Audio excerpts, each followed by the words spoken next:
but I wasn't seeing a lot of momentum happening with that because there's a mindset attached to long-term saving, which is, I don't like doing it. I will do it. It's 20, 30 years. It's really hard to get motivated to keep doing that. And so I thought, if we can build in wins along the way so that you're experiencing your life, you're actually achieving the life you want, and you're also saving for the future. And I think all the things that you're saying just puts life into perspective, and you just begin to appreciate those small little wins and the small little things that happen. Over time, those make such a big impact. And obviously, happiness. Hello and welcome to the Stroke It podcast. I'm Jenny Townsend, your host. I'm so excited to be here with you today. Yes, I sound a little stuffy. I am a little under the weather, but the show must go on. So here we are. My guest today is Lisa. She is a financial consultant who works with clients on their bucket list. Ooh, we definitely need you in our lives, right? She's the co-founder of One Vision Retirement. She has been working with clients across the country for 12 years. Lisa's advice provides easy to understand, logical steps and exercises that people can take action on right away. So we're going to be talking about stroking yourself, friends and family, spouse, and she is going to inspire us so that we can start checking off the boxes for our bucket list. Lisa, thank you so much for joining me. Absolutely. Thank you for having me, Jenny. I appreciate it. So before we get into talking about all the great stuff, I would love our listeners to know a little bit about you. Like, where do you live? What season of life you're in? And what inspired you to take action? Yeah. So I'm in northern Arizona. I'm in Prescott area, or about an hour from Flagstaff. And I grew up most of my life in Southern California, so the cold weather is kind of new to me still. We've been here about 3 years, but it's nice to have some seasons.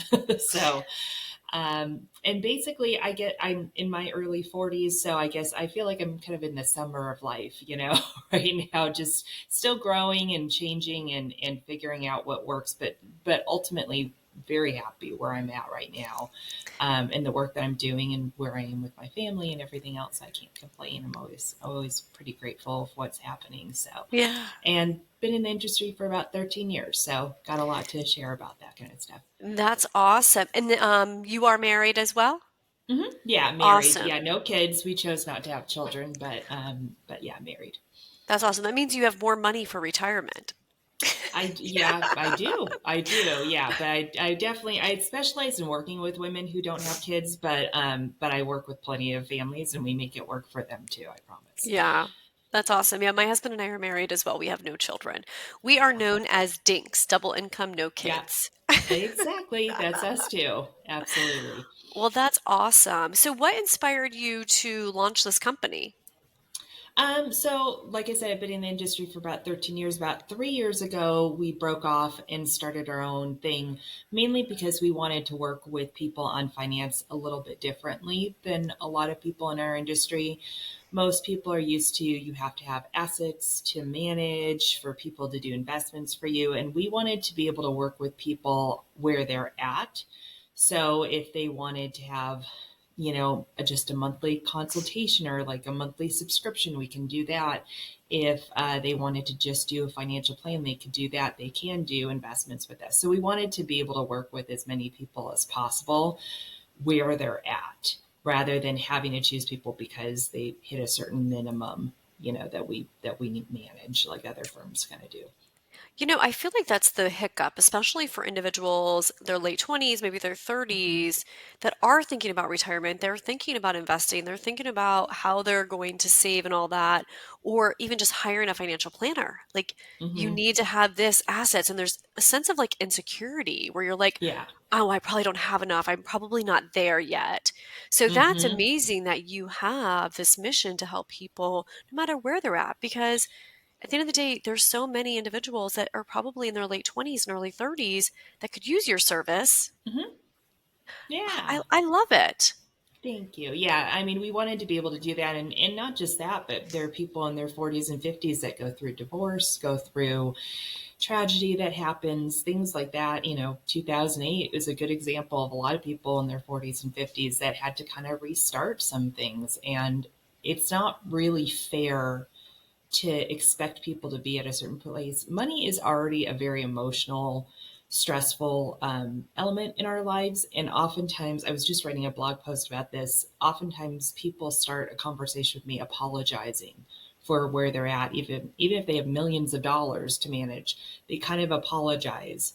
And I just didn't feel like having a minimum or having, you have to be this certain type of person, income wise or something like that to hit our minimums was the right way to handle that. I want to be able to choose the clients I like working with, not necessarily just because they have a certain amount of money to manage. Yeah, and I think that's a common denominator is, when sourcing them, how much money do you have to go? And then like it's kind of like an ego thing as well. It's like, Yeah. we all wish we had more money to manage, Oh, but yeah. we may not. So that's an interesting point. Okay, so where Yeah. do you have your blogs? Where does your advice and your expertise and all of that live on the web? Is it your website? Is it Yeah. Instagram? I'm just thinking if some of the people that are listening, they're like, "Oh, I Right. love this. Let me go on her website before they start listening to everything Yeah. that we have to offer today." I would say there is some stuff on our website, but I'm not as good at keeping that up to date. So I always say the best places are LinkedIn, the newsletter subscription. You can always subscribe. And I always put a new blog up there every 2 weeks. And then the our YouTube channel. So I put a new video up there every single week. And plus we do some what we call coffee break, which are just kind of 15-minute little educational things for people who are participants in 401ks and aren't getting the financial education that they want. So those are probably the two best places to go for those. Okay.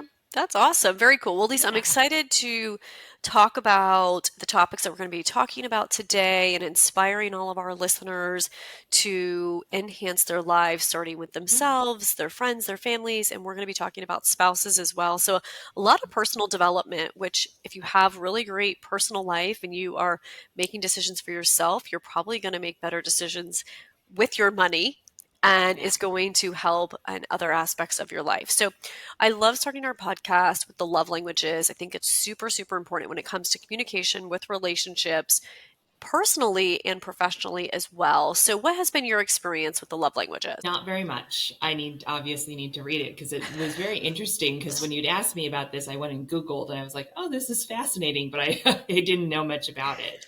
But it's a great way of thinking about how to communicate with each other in a space that you feel comfortable with. Yeah, there's a book. There's well, two books. There's one for your Mhm. personal life, so it's The Five Love Languages by Gary Chapman, but they also have one for the professional Oh, workplace.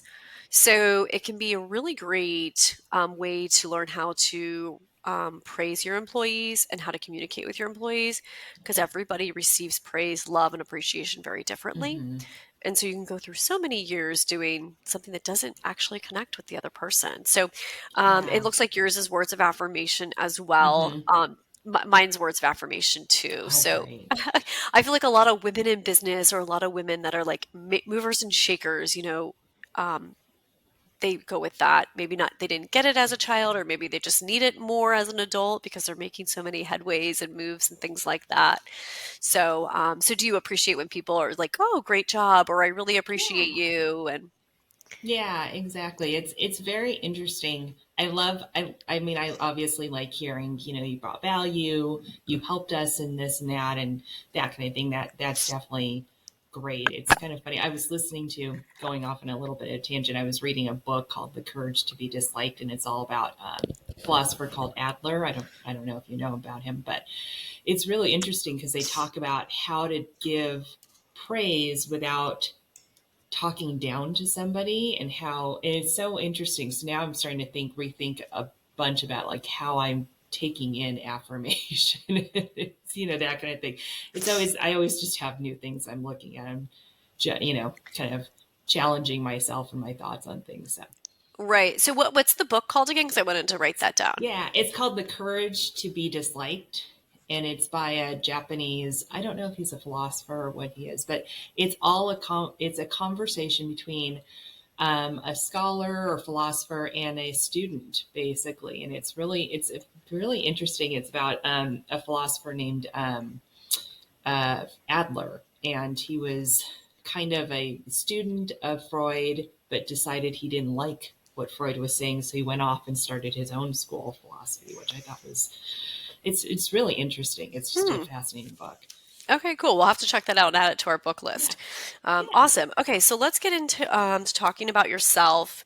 You had indicated here you've been working um, on yourself the hmm most, and you find it helpful with other relationships. So let's talk about that. Let's talk about obviously your yeah. wife, you're running a company as well. How do you fuel you so you can get up every day, make the most of every day, have a positive outlook, and then inspire all these people to do really great things with their money? Yeah, so I think the biggest thing that I have learned is doing some daily gratitude every day has helped me immensely. It helps me put into perspective what is going right rather than necessarily focusing on what I'm not doing or what's not going right in the world. I think as women, we tend to, think that we should be pushing ourselves more, doing this, we didn't do this, we didn't do that. And instead of saying, I did a really kick butt job on that call, or I did, whatever that is, just taking a couple of minutes for some daily gratitude has helped me immensely start my day off on a positive note. I also read every day. It's kind of funny. They always say that you should be, looking at mentors or people in the industry that you want to look up to. And one thing that I keep seeing as a common denominator is everybody's in my industry who's well renowned and doing a really good work is reading the Wall Street Journal every morning. So I started reading the Wall Street Journal every morning, and it's amazing how much it has opened my eyes to being able to talk about things and bring up subjects and things outside of what, investing in finance is, that helps clients see a bigger picture on things. So it's just a really interesting, just those kind of couple little things. I do believe in constantly growing because I feel like you're an influence for other people. So my husband is not necessarily, he doesn't love reading. He's never been a reader. Um, and it's funny though, because of what I do, I talk to him about what I do. I talk to him about things I'm thinking about. And it's I think when you share, you need to share it from your point of view, Hmm. not necessarily, and I try to do this with finance too, from my point of view, where I think that this might help a client rather than you should do blah, blah, blah. Because, we do that enough to ourselves, essentially, like, I know I should be doing that, so I try not to do that. I just try to share what I've heard, share what I'm thinking, share, something like that. And I feel like it helps him grow as well, and friends and family and clients and other thing, just kind of sharing little things that I hear. And it's been a really opening. I've probably been doing this really consistently for about a year and a half, and it's just been eye opening to me how much it really changes my outlook. And I think the biggest thing it's taught me is that I can't control anything I can't control. So I'm going to stop worrying about it. I'm going to stop necessarily letting it overtake my life and create negative energy that I can't do anything about. That's a beautiful mindset to be in Yeah. as well. Yeah. Like, I bet you that has reduced a lot of anxiety, a lot of It stress, has. Hmm. and, portraying all this on other people because you're like, that's awesome. Yeah. I love when you say you're reading like the Wall Street Journal. I read Hmm. books and stuff, but your point about knowing what's going on in the world, knowing about investment, I'm so inspired. I'm gonna go get the subscription tomorrow and Oh, have it. good. Do you have it sent to your email, or you actually have it mailed to you? I have it sent to my email, so I just use their app. But it's Okay. it's really interesting because you just hear stories. Like I was reading a story about how airliners are using they're using like leftover wood fragments to help eliminate carbon dioxide into the air. Like that doesn't help me with my investing strategy, but it's a really interesting thing. And it's kind of like, well, is that an area that clients would want to know about? That maybe timber is an area that we would look at if, certain clients have certain things that they want to do, or an environmentally conscious client might be interested in hearing something like that. So it's just kind of interesting how you can take lots of information from lots of different places and make it work for clients. And just in general, you just feel like a more interesting person, I We guess. can have the Yeah, you can have conversations and you can continue the Yeah, conversation. Or if you're talking with an exactly. airline guy, you're like, "Ooh, have you heard about this?" And then Yeah, it leads to sharing what you do as well hmm, without just walking up to someone and saying, "Hey, you want to check things off your bucket list?" You know what I mean? exactly. Um, Exactly. so when you mentioned the gratitude, I think I huge cheerleader to giving gratitude in the mornings and even at nighttime as well. So when you say you're giving gratitude, just to kind of break it down a little bit more for our listeners, are you writing that out? Are you coming up with 5 things? Is it 3 things? Is it Hmm. one thing? Are you still laying in bed? Like, kind of share with us, like, Yeah. when and where is this happening so that we Hmm. can start to visualize ourselves in that same place and to start doing that. Yeah, absolutely. So I do three things in the morning. I listen to I use the Calm app, and I listen to Jay Shetty has a daily, he calls it the Daily J. So I listen to that, and it's a form of meditation. But I don't really use it as a meditation. I use it as just kind of a opening the mind. He's always talking about something different to consider in life. So anyhow, I listen to that. I do a journal, and it's kind of a personalized journal. I do it on my phone. It's just a blank, sheet essentially. And then I just kind of do a couple things. I go through, write down my rules. I write down my goals every, for the year. On there, I write down affirmations. I do, and I write down I started off though as today I will feel successful if and I put three things that are professional and three things that are personal that I'll do. And it doesn't have to be action things. It could be, I will be a joyful and happy person today. That's not, I mean, it's an action, but it's not like, I checked it off my list and I was successful at that, kind of thing. Yeah, you're And putting so, that thought in your mind, yeah, which just yeah, thinking exactly. that Hmm. changes the way you're going to Oh, react, respond, act, totally. and carry yourself. Totally. And then I do Tony Robbins priming exercise. If you go to, I think it's tonyrobbins.com/priming, you can have a thing where he walks you through how to do it. And so I do a little bit of a shortened version of that. And that's when I do the daily gratitude. So I don't really put, like, I don't say it has to, I guess I do tend to do three or more, but I don't really like count them and go, I've got to do three.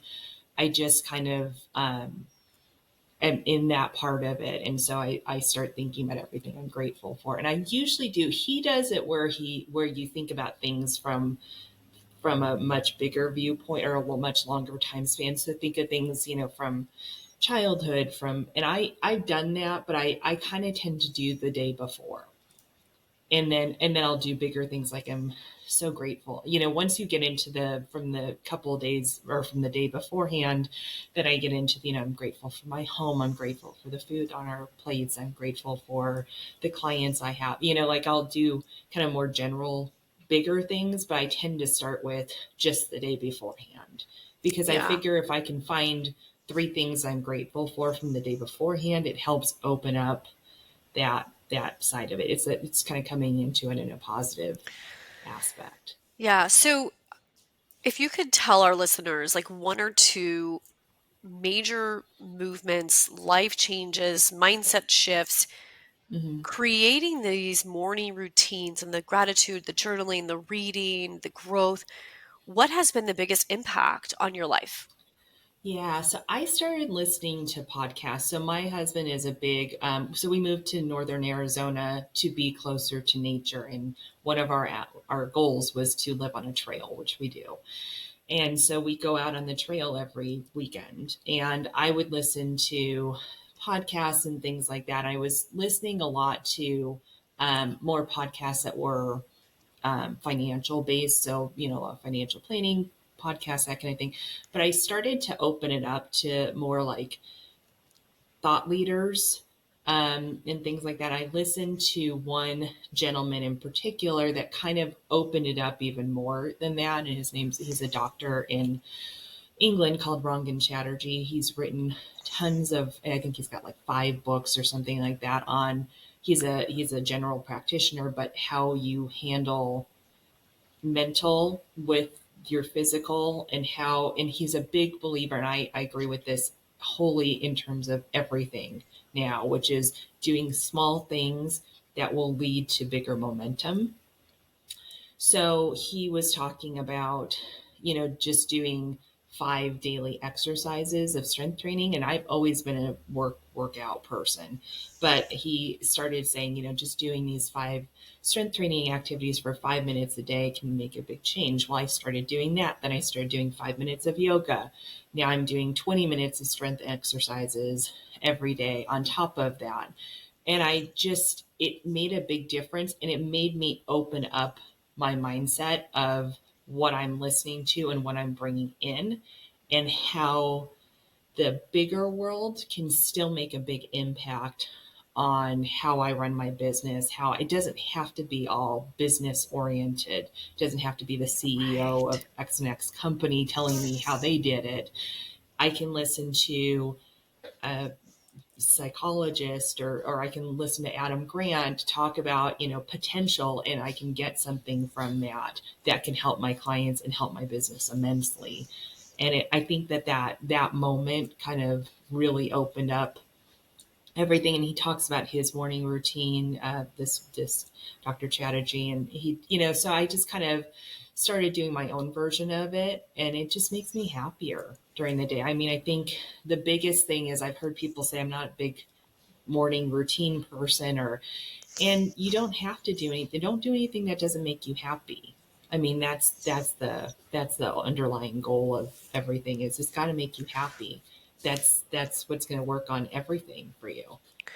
Yeah, 100% agree. I mean, life is too short to be doing Hmm. anything that doesn't make you happy, that doesn't Yeah. serve you in a positive manner, and doesn't, push you in the direction that you want to go. Yeah. And I think all the things that you're saying just puts life into perspective. And you just begin to appreciate those small little wins Yeah. and the small little things that happen over time. Those make such a big impact. And obviously, happiness, it's so hard for people to be happy. It It's really, is. really hard. So to be able to incorporate these things that you're talking about and have that mindset at the end of the day, just to make yourself happy, I mean, that's a huge win in Hmm. itself. So that's awesome. Yeah. Thanks for sharing that. So, Of course. before we move on to the friends and family section of this, is there anything else that you would like to mention when it comes to our mindset, as it comes to like us living our life the way we want to live it, Hmm. or, making those decisions that we can fulfill our long-term dreams? Yeah, so that's kind of where the bucket list planning came into view. So when I looked at finance, I looked at a lot of people who were doing a lot of trying to do rules, whatever money rules they thought that they were supposed to be doing to get to a long term goal of retirement, or saving for the future, all that kind of stuff. But I wasn't seeing a lot of momentum happening with that, because what's there's a mindset attached to long term saving, which is, ugh. I mean, that's kind of the feeling that people have, is like, oh, okay, I don't like doing it. I will do it. They don't necessarily attach. It's 20, 30 years. It's really hard to get like Yeah. motivated to keep doing that. And so I thought, if we can build in wins along the way so that you're experiencing your life, you're actually achieving the life you want, and that you're also saving for the future, that will start to change that mindset of, oh, I guess I'm saving into my 401k. I guess I'm doing, like the things, the that we don't want to do. And if we can add, a trip to Ireland, which has been a dream, as a shorter term goal that's attached to your longer term goals, it can help you keep that momentum and start to really see what your money can do for you when you have control over it, rather than on a whim, go to Ireland without much thought, without much care, and then have, $10,000 of credit card debt sitting there waiting for you to pay it off. And you're like, oh, maybe we shouldn't have done that. That's not, we don't want that. We want an ability to like control, and you are the master of your money. And it changes that mindset and it gets you kind of ramped up. And it does another thing which a lot of people don't talk about. There's lots of, retire early, just retire in general. People are getting burnt out. But I work with a lot of people who want to retire early. And the thing that they don't realize is that they don't really know who they are outside of work. And so they have this like thing of just freedom, which is wonderful. And I totally agree with that. But what does that mean? What are we doing? And if you don't experience your life and go, I don't like traveling, which is okay if you don't like traveling. Like everybody thinks they have to travel, and sometimes people don't like it, and it's okay. Like if you don't know, then you're going to spend a lot of your time in retirement or, in financial freedom kind of trying to figure out who you are when you could have done that when you were working and having that income as kind of a basis for you. And so then you could start retirement and really just kind of jump off from where you are into what you really want, which is, I think that's the biggest thing, is people aren't really knowing what they want. They know what society tells them that they're supposed to want in retirement, what society tells them the right money moves are, what other people are doing is what I should be doing with my money. And that's not true necessarily. You're an individual and you have individual things that you need to be doing with your money. I love everything that you're saying, and I'm like laughing as you're talking about some of this stuff, like not laughing at you, but I'm like, yes, so many of us, we Mm-hmm. just know work. We work, work, work, work, work, and if we do have kids, it's like we're working, we're taking care of the kids. There's no time for us to really think about what we want or who we are or what we're passionate about. And I think you're right. I think I've seen a lot of people retire and they're like, I don't know what I'm going to do. I just know I'm not going to work because they spent so Yeah. much time working. And I think it's so important to find a hobby so you can escape the work, to then also connect with other people. I just started playing tennis like 2 years ago because I was like, I need to find something else other than work to do because my work was my identity. Mm-hmm. And it has just opened up a whole new world, like friendships, playing, like so much. So I want to encourage our listeners too to kind of find a hobby or figure out what you want to do while you're still working as well, because it will help with your Mm-hmm. mental capacity too. Um, Totally. for the people that are, maybe in the weeds or like working in their business, not working on their business yet, and you're saying, find out these things that you're passionate about, find out these things that you love to do. So when you are retired, you can go and do those. How are you coaching your clients to find that passion and to find that fun and that play in their life while they're working? Yeah. So we go through a series of, we really try to put a why to life in general. Like, I mean, I know that sounds like an overwhelming kind of thing, but a lot of times people go, I say, what are we doing in retirement? And they give me I call it kind of the four things. It's, I'm going to travel, I'm going to spend time with my family, I'm going to, I want to retire and have, freedom and not run out of money. And I want to do some hobby, but it's some like minor hobby, like, you know, read more or something like that. Not that I love reading, obviously, but that's not, to me, it's not some like big thing like I'm going to go travel the world on a boat or something. It's like some little small something. And when I start to dig into those things, I'm like, what are we doing with your family? There's this long pause and they haven't gone through any of the details of it. Where are we going on our first trip? No idea. What are we Can they doing even with get this? away? Like a lot of times they Yeah. want to hang out with their family, but their family's working, they're raising children, the kids are in Oh, school. Like there's no escaping. It's like, are you going to rent an no. Airbnb near your kids and go help them be grandparents? Exactly. Exactly. That's it. And we just haven't spent the time to put detail around what we think we want in life. And you might want that stuff, but if you don't have detail around any of it, if you don't have a why, it makes it really hard to do this stuff. Like, you know, like I said, like the FIRE movement, you know, financial independence, retire early movement is huge right now, especially in the Hmm. next generation, that, you know, we're all getting burnt out. We're all getting tired and we're like, how do we get out of this? Like, we just don't want to do this anymore.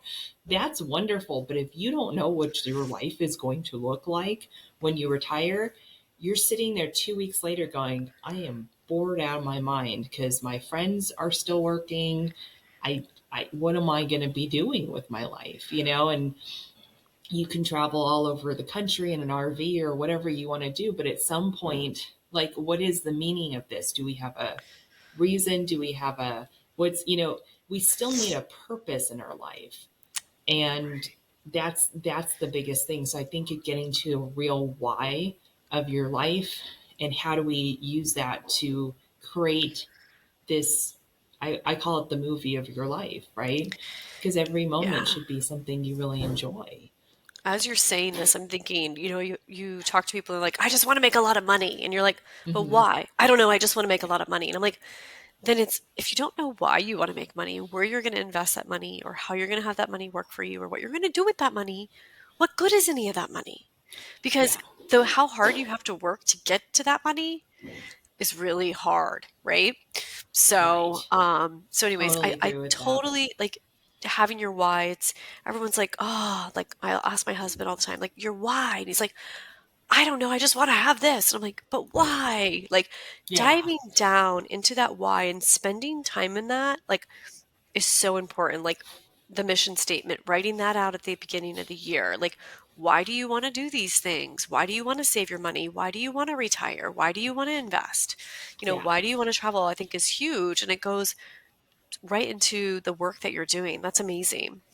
So, okay, so I do want to slide into the friends and family topic Hmm. because I think it's important that, we incorporate those people in our lives. We know how they're contributing to our lives and how we're playing a role in theirs as well. And I know that you had mentioned we need to start learning from others and then see how that fits with what we really want. And I'd Yeah. love for you to kind of go into that. Yeah. So there's a, if this is another book that people could read, especially if they're interested in this topic of money. It's called The Psychology of Money by Morgan Housel. And he was a journalist at Motley Fool, and now he works at a company called the Collaborative Fund. He's a great writer, and he's great at talking about the psychology of money, which is, you know, kind of this. And so I was just listening to a podcast of his today, and he was talking about the game that you play, and are you trying to play somebody else's game, or are you playing your game? And I thought that was such a great way of putting it. So we take in information, like, let's say I always use grandpa. You know, grandpa was great with his money, and he tells me I should do this, this, and this with my money. Is grandpa wrong? No, but grandpa's right for him. That might not be the right thing for you to do. And so, you know, grandpa says buy apples, buy, you know, a certain stock. I don't know. I can't even think of which stock. So buy a certain stock because I bought it and I did really well with it. So you buy that stock and it just kind of sits there for like 10 years. That might not have been the right stock for you. You know what I mean? We always kind of do what we're told by our friends and family because it's working for them. So it's got to work for me. And that's not true. I think the biggest problem that we have when we listen to, you know, financial news, financial media, financial entertainment, I call it, you know, a lot of times, is that they're not clear that what they're talking about might not apply to you. It Right. might not.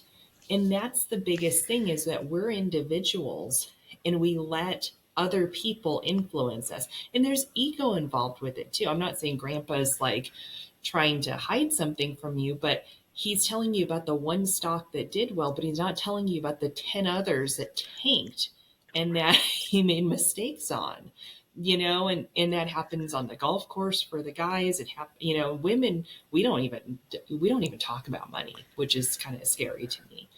Right. Um, we don't discuss any of this stuff because it's personal, and they don't want to hear it. And everybody else has everything put together, and I don't have it put together. I'm a mess, and everybody else has their financial picture put together.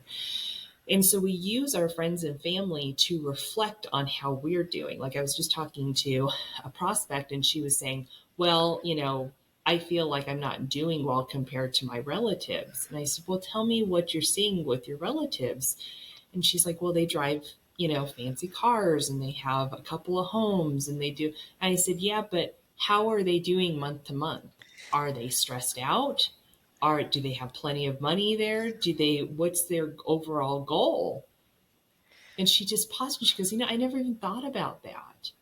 I just kept thinking they look like they're doing well and I don't feel like I'm doing well. And that's the relationship that we have. So you need to take in information, but you don't have to accept that information for yourself. Yeah, I think we all get lost in society too. Like my husband is always like, don't listen to society. Don't get, Yeah. effed by society because same thing, we think that like this whole social status, we have to drive those cars, we have to have those houses to be, keeping up with the Joneses or look successful. Yeah. Like my husband and I, we don't have children. So we have an abundance of money because we don't have children to spend it on. So we could go buy fancy cars, like, Hmm. and when you have a company, sometimes you can put that stuff through your company and things like that. We still just drive paid off cars. And there's times where Hmm. I'm very tempted because I have girlfriends that all drive. They're like, but it's about status. I was like, yeah, I don't know. But I Yeah, wonder I with like agree. their households and all of their fancy cars and this whole status that they have to keep up with, do they really have money? Hmm. Are they going to really be Yeah. able to achieve those dreams? Are they going to really be able to check off that bucket list? I don't know. Yeah. So I think it's a really valid point that you're making. Yeah, we tend to do that a lot. Like I think especially I think everybody, but I'll just talk about women because I'm a woman, so I know, and I work with a lot of women. We tend to think that money or finances is something we can just kind of like put the things in place and never have to think about it again. Like I hear that all the time. I just want to get it all organized and then I don't want to think about it anymore. And it doesn't work like that. Money doesn't work like that. We get told all the time, this is something that drives me crazy. You read articles and they say put everything in automatic savings so you don't have to think about it. I think that's really dangerous. Not that you can't do that, but the not thinking about it part. I think in order to get to financial independence, you have to be conscious of what's happening and aware of what's happening in order to get to financial independence. I don't think it's possible. And so huge mistakes can happen because you're trying to automate everything and everything's on its little hamster wheel doing its thing and you're not actively part of that life. I think it's really dangerous. And I'm totally guilty of that. Totally guilty. it's Totally it's guilty. because we have so much stuff going on, right? But here's my here's my challenge to everybody is that we put like I hate to say it, we put more time thinking about what we're going to watch on Netflix than we do about our finances a lot of the times. Like I'll spend, an hour looking through Netflix trying to find my thing, but maybe I won't spend, 10 minutes looking at my credit card statement going, did I really want to purchase that? Like, why did I buy that? Yes. You know? Yes. And so it's just one of those things that we have to just put some effort. I really believe that you have to be aware and consistently conscious of what's happening in your financial life to get to that financial independence. I Uh, think so too. I'm going to agree with you. So I started printing my monthly statements out, which before I just didn't. I Good. just spent my money and I paid the credit cards or whatever it was. And just last month, I was like, I really need to like review these because the only Yeah. way I'm going to change my spending habits is to review what I'm spending my money on every single month and Yeah. be really intentional with my money in the future. Hmm. So, my word a couple years ago or 2 years ago was discipline. I was very good with it. This year, it's been a very different year. My husband and I bought a house and like other things. So, but I'm like, ooh, 2024, we got to go back to that discipline because, Hmm. I want to achieve those savings goals and everything. So I think becoming very Yeah. aware and not having everything on autopilot puts things in perspective to where you're Yeah. balancing things as well. So I think Yeah. that's great. And I wouldn't say necessarily discipline. I don't know what word I would suggest. I'll think about it. I'll let you know. But I don't know if it has to be discipline. I think it's just prioritizing what's actually important to you over the things Hmm. we don't aren't important. So your car example is a great one. That's just not a priority for you. It's Mm-mm. just not something that you need to put a lot of money into, but maybe getting monthly massages is. And so you can put money into that. You don't have to feel guilty about that, but you can, maybe not spend money on updating a car that's perfectly fine, or buying a, Gucci handbag, because we work from home and my handbag hardly ever leaves the house. So why do I need to wear, like that kind of stuff?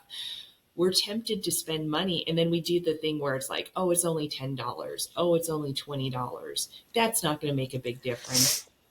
Those make a huge amount of difference. We spend $300-400 more a month on ads that we see come through Instagram, Right. because we're like, oh, it's 20-30 bucks. It's not a big deal. They add They up. they definitely add up for sure, for sure. All right, so let's slide into the spouse.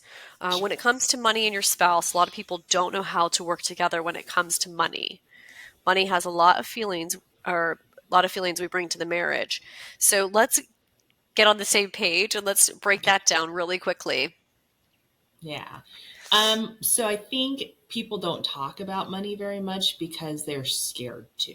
I know that that was us. We got married, I wasn't in this industry. I was teacher, and I didn't know very much about finance, honestly. And I remember that it was probably about 3 months after we got married. We'd bought our home, and we were sitting in our home, and I hadn't really participated in that very much. I just kind of listened to him gripe about having to give statements and stuff to mortgage people. That was pretty much it. And we were sitting there, and he said, I think we've got some extra money in the bank. I think we should maybe move it to something that gets a better interest rate. What do you think? And I remember panicked looking at him going, I don't understand what you're talking about. Interest rates are for loans. What do you mean by that? But I didn't say any of that because I was embarrassed that I didn't understand it. And it hit a nerve that I had always felt like with finance, I didn't understand any of this stuff. Like, I knew spend less than you make and like that general stuff, but it hit a nerve that I was like, I'm not good at finance and he's going to find that out. So I made a decision out of fear, which is very dangerous to do. I said, just leave it where it's at. And he's like, okay. And then, because he thought I was coming from an educated place, which I wasn't. And he's like, that's fine. And that was our conversation. And it's funny, he doesn't even remember this conversation, but it really stuck out in my mind as, oh, that is dangerous what I just did.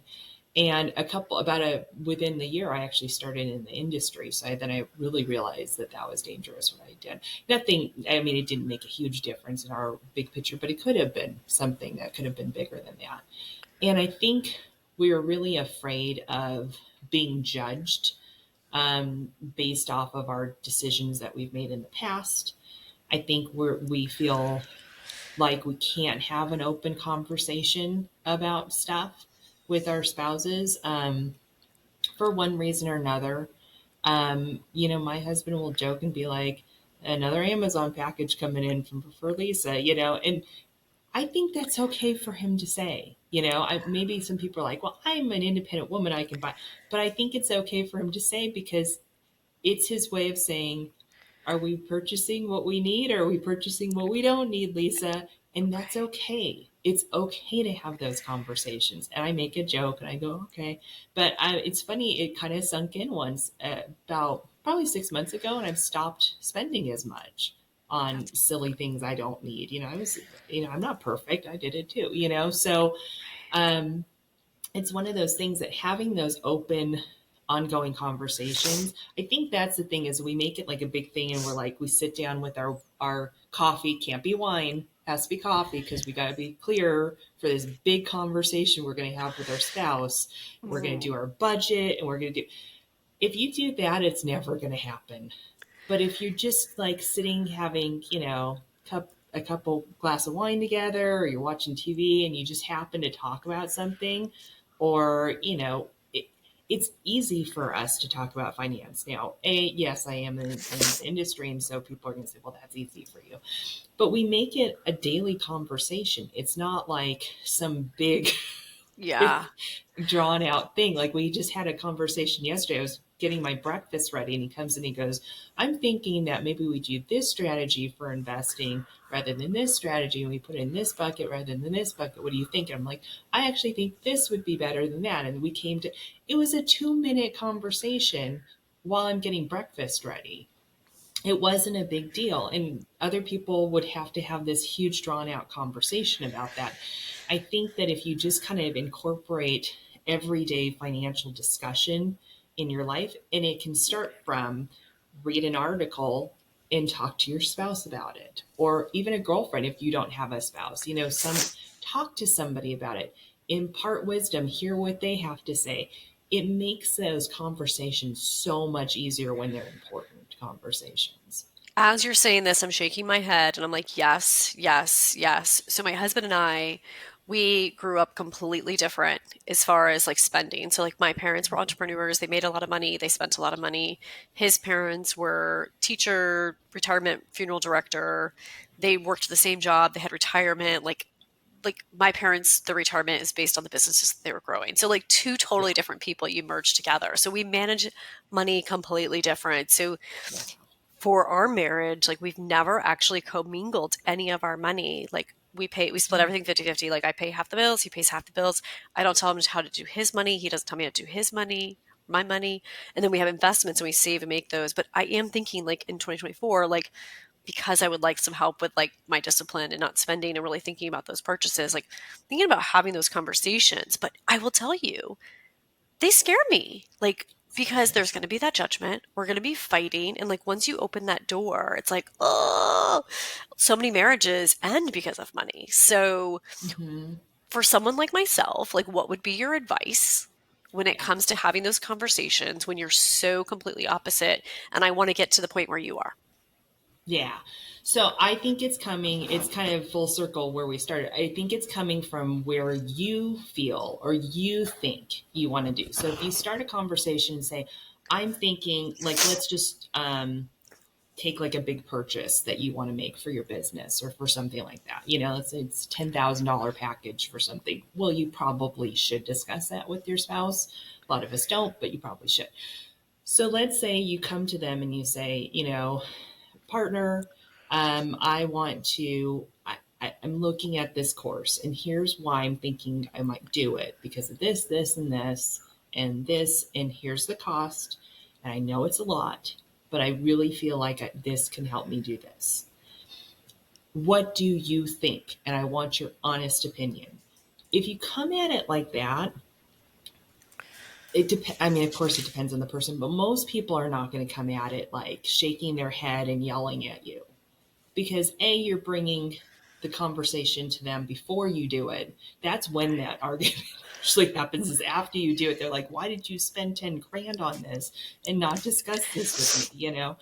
So essentially, they say, well, thank you for bringing this up ahead of time. Here's what my issues are. We have taxes we're going to have to pay, and I think we're going to have to pay a lot. We have this is, can we change the timing? Could we change the way you pay it? Could we, is there a smaller course you could take?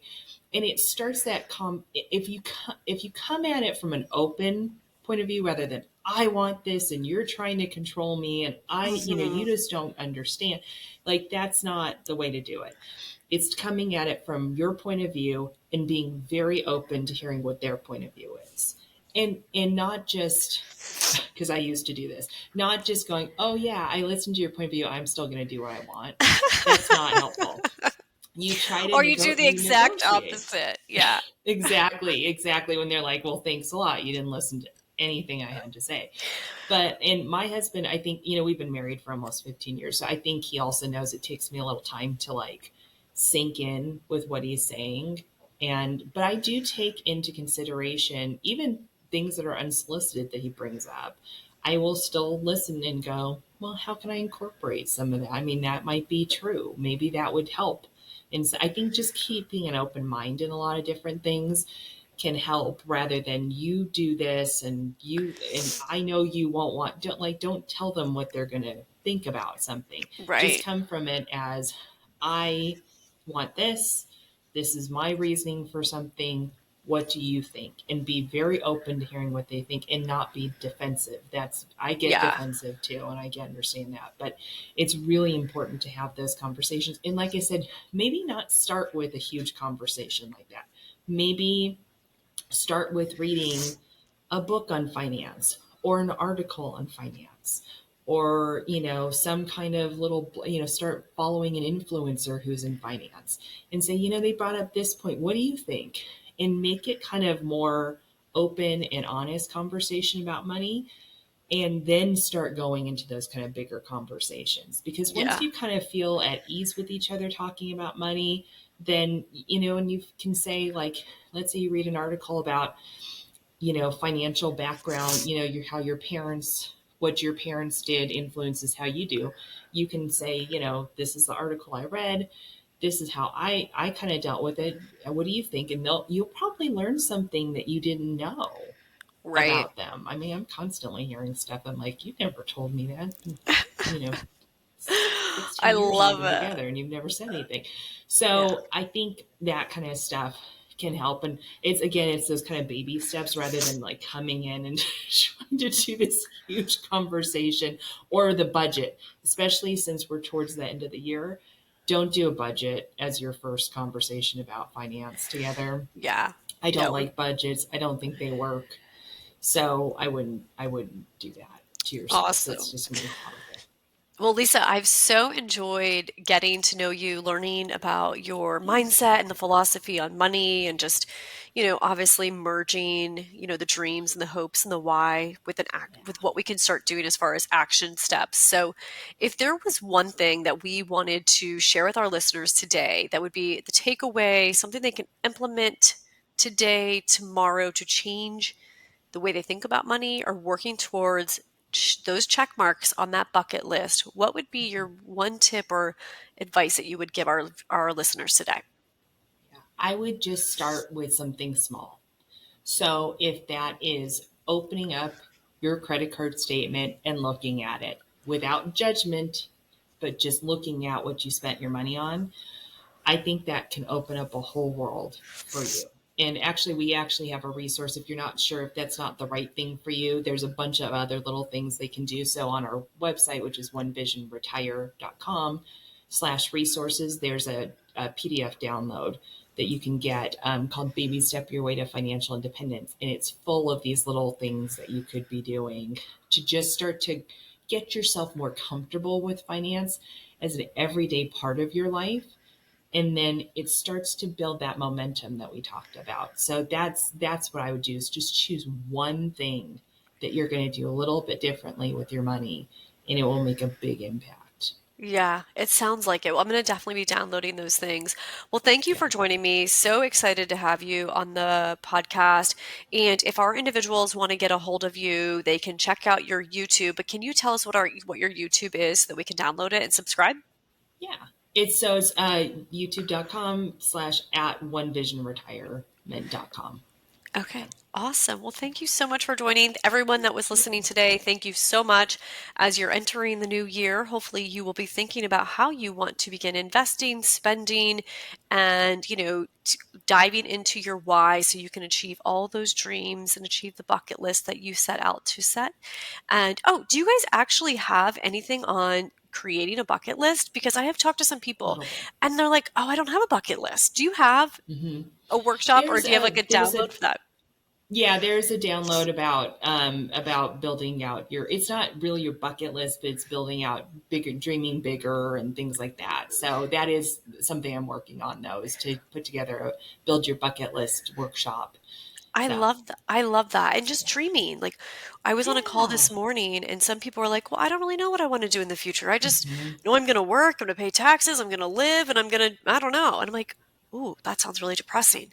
Like, It what are we happens working a for, people?" lot. Yeah, it happens a lot. I was at a seminar really quickly, and I was talking about the bucket list. I was doing my talk, and this lady raised her hand, very brave soul, and she goes, "What is, like, what is a bucket list? I don't really understand what that means. And I kind of explained it, and I said, who doesn't have any idea of what would be on their bucket list? Half the room raised their hand. So it's out there. Just allow yourself to dream without limitations. That's what a bucket list And really is. don't listen to what other people say. So many people will like kill your spirit or kill your dreams because like you're never going to achieve that. You're never going to be able to do it because they haven't been able to do it or they don't see the potential in themselves or you, but don't listen to them. Just keep doing you. So Exactly. Just keep anyways, doing you. Love it. right. All right. Well, thanks for tuning in to the Stroke It podcast. As a reminder, if you liked it, please give us a review. Better yet, send this to 5 of your friends. This is a great podcast for those that are wanting financial freedom, those that are wanting to grow financially. And it's a new year, could be a new you, could be a whole new bank account as well. We hope you guys have a great day and we'll talk to you soon.